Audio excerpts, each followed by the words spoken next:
move. Guard me, please. Oh, I'm sorry. Guard me top side. Okay. If you are guarded top side, and by the way, we'll get more into this tomorrow, but I want you to straddle this first marker, and tomorrow we'll get big into how you use your hands and all that. Right now, today I want you to learn to move. All right, if you catch the ball, that's a 2, and the defender's still on the top side, what move do we use? Drop step. It's old as the hills. It's simple, but it's where we start. All right, drop step means I take this baseline foot and I drop it to the rim. Now, what do you think I'm going to do as I drop it? Power drill and then finish right there at the rim. Okay, that's the drop step. Neil, would you please demonstrate? All right, fingers on the top side. Drop step. Okay. The big thing Neil's going to need to work on is lowering his power drill. And I'm going to tell you, Neil's already a very good punch player. I can already tell you, already know that. I've read about it, he's a good punch player. But he can get better if he will get his power drill lower. You'll jump 3 or 4 inches higher if you get the power drill lower. I promise you will. You'll be more explosive and nobody will ever see you. Right now, you're playing North Valley, and this guy right here is super quick, and you take that drop step with that high dribble, he can come down and get it from you. Okay, now go ahead and catch the ball and do the drop step. Do the drop step. Slow motion, do the drop step. Now, let me show you what I mean. Super quick now comes down here. And you put the ball on the floor high, you can get it. Never in my coaching career have I seen anybody do this. I've never seen this. They're not going to reach down this way. They'll reach here, but they're not going to reach there. Plus, you'll be stronger than jump higher than that. So that's something that's a little thing that'll make Neil a better player. Okay, does everybody understand? All right, get your ball, give Neil the ball. Get on that block, real high with your ball. All right, he lunges. You've got him on a drop step, but here he is. It's Greg Leeper. Go ahead. It's Greg Leeper's right behind you. A good player will sense that. And what would you get him on right here? Power fake. Super important to practice a few power fakes today, especially on drop steps and leg whips. Now we can go drop step, power fake, big one now, just like we practice. Feet wide, big power fake. Get that leaper to jump over your head and score and make it look silly. All right.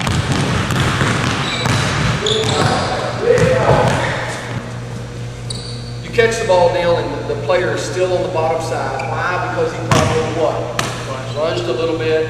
Okay, now obviously what move are you going to do? Where should he step? Okay, isn't that a drop step? Okay, a lot of coaches call that drop step, and that's fine. I call that a leg whip.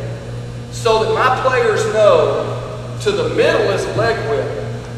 Same move to the baseline as the drop step. That way in the middle of the game, if I can say, hey Tyler, the leg whip's there, look for it. He knows exactly what he knows I'm talking about to the middle. Okay, now, if you do, what I want you to do is, hey, it would be great, Neil, if you could leg whip me, and this will happen as big and strong as you are, if you work hard. You're going to get some leg whips this year. You're going to dunk the snot out of the South Lake Carroll crowds. You're going to go crazy. That's great. But the fact of the matter is, this guy is not going to be as stiff most of the time. He's not going to stand it. He's going to move like crazy. So what you're ultimately going to get is the leg whip right out here at your hook. And really, what do you need to practice more? The little layup dunk, or do you need to practice the jump hook more? Jump hook. So in this, do spin back, power dribble, and a jump hook. Well, that's the move you're going to get against good teams. And that's a great shot for us. That's the real simple stuff. Drop step and leg whip. And let me tell you, if you get one leg whip a game, you're real fortunate. 2, you're just incredibly lucky. In any game, you get 2 drop steps. You're probably playing a real poor defensive team if you get 2 drop steps a game. Still need to practice it because it is going to happen once in a while. But how are you going to be guarded 85% of the time? Straight behind and soft. Okay, so I'm about to give you 4 moves. These are the ones you have to master. These are the ones you have to master. Because that's how you're going to play this. Now here's the first one. Okay, if you'll play me straight behind the soft. Alright? Now, when you catch the ball, you're going to chin it and then look inside. Now, in a few minutes, I'm going to give you 5 great reasons to look inside first. But I don't want to slow us down for that right now. 5 great reasons. I've actually got 9 good reasons. I wrote them down one time. I thought about them. There are 5 great reasons to look inside first. Okay, so I'm going to look inside. Now, I see and I feel that he's playing straight behind and soft. Here's the first move that I'm going to do, and Shaquille O'Neal, if you study the game of basketball, Shaquille has gotten the majority of his dunks over the years off of two things. Lobs, and is that really a post move? A lob? Okay, lobs, and this move. It's called the counter. Okay, here's how you do it. You combine the leg whip and the drop step. Now, what you're going to do is you're going to power dribble and leg whip at the same time. Now think about what Neil has to do when I do this. I'm going to go here. What does he have to do? What's he going to do? Yeah, he's going to move with me. So I'm going to go here with a leg whip, and then I'm going to follow it with a drop step. Look where I am. And that's how Shaquille gets the dunk. He does that, boom. Tim Duncan, any post player you want to name uses the counter move. Okay, here it is again. I'm going to do it without dribbling this time. Move with me if you would. All right, I'll look inside. I'm going to leg whip and then drop step. And I'll line it right here for a close jump hook or layup. Okay, thank you, Neil. Now here's the footwork again. Go ahead. Go. Here's the footwork. 1, 2, 3, 4. See it? It's 4 steps in the beginning, and you will smooth it out to 3. 1, 2, 3, 4. If you have to go that slow when you go to your goal, I want you to go that slow. I want you to spin back, do it that slow. 1, 2, 3, 4. Is that traveling? Did I just travel? I did. And you're going to travel in the beginning if you've never done this move. But after a day or 2 of practicing it, you'll smooth it out. You won't travel. I know I teach this to my 7th graders, and my 7th graders can do it without traveling. At first, everybody tries. So, anyway, let's see if you can do it. Counter move. Counter move. Leg whip and drop step. Very good. Kyle, you'll be doing the same thing on the other side. Stay where you are. There we are. Now, listen, guys. It would be wonderful if you can do the counter in the game. If you do your counter, and when you come back to the drop step part of it, you get right here and get a layup. That would be wonderful. And you will get that some.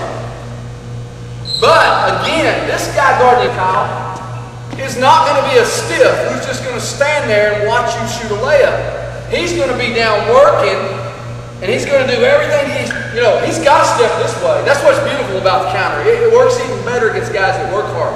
Because when you go here, he's going to be working real hard. Now, when you go back on him, now he's not going to just stand here and watch you. Every once in a while, you'll get that. What he'll do is, let's go back. Let's start from the beginning. He's going to work back with you. Come on, ready? He's going to work. Come on, go back. Now, he's going to get like that. Now, does Kyle have a layup? Does he have a layup? No. But look at where his feet are. He got both his feet in the lane. What shot should he shoot? Jump. That's a great high percentage shot. Yes, I would rather have a layup. Yes. But a guy that's working hard just isn't going to give you many layups, but you can still get that jump hook on both sides. Over here, same thing. Karl Malone used to kill people with this. He would do the counter move. He would go here with that big old strong body and then come back. And he rarely got a dunk off of it because they would move back here. But what he would give is this little short shot right here. That's a great shot. Great high percentage shot. So, I want you to do the counter. Neil, for example, is making a little, it's tiny, most people wouldn't say it, but a critical mistake. And you know what, if you're a pretty strong guy, it's probably not going to affect you in high school except the very biggest, best player. But if you sign and go on and play college, which you probably will, it's going to hurt you. And that is this. Neil makes his move, and you're almost all doing the same thing. I'm just using him for his example.